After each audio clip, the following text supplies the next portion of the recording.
In the beginning, there was sand. And in the sand, Conan Exiles left footprints of epic proportions, though the road through development was long, with huge tracts of land. Now, the exiled lands have more than doubled their original size, and is no longer a mere sandbox. The Frozen North update added snowy peaks and fertile highlands, and at launch, the humid swamp and smoldering volcano are introduced. With such a large-scale world, traversing it can be time-consuming.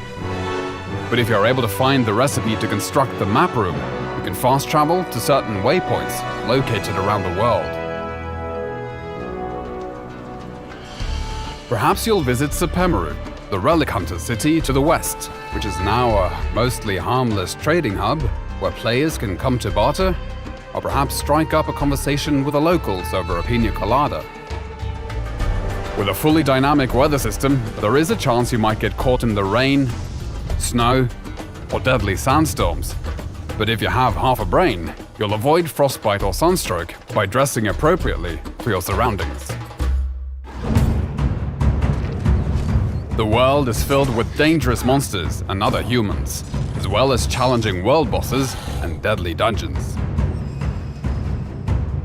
These dungeons are designed to test you and reward those who show strength, intellect, and resourcefulness with items and lore you won't find anywhere else.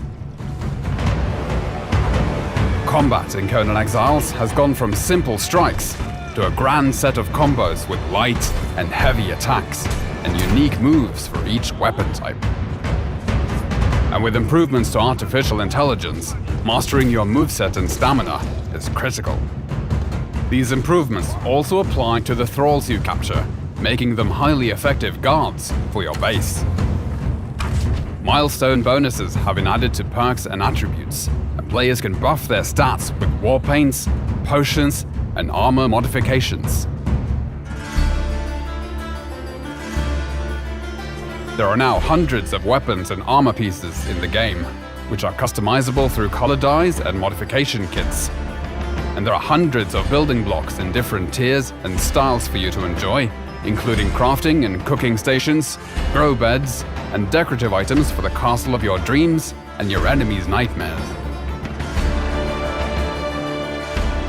To penetrate the defenses of a player's fortress, siege weapons were introduced in the form of trebuchets, which can give you the upper hand as both attacker and defender, particularly if your enemy has been able to summon an avatar to tear down your walls.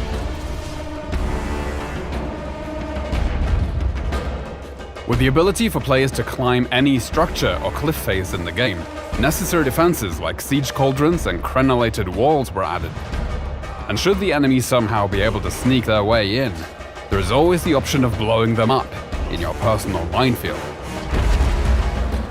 Defensive construction is not just against other players, as the creatures of the land also rise against you to drive you from their territories.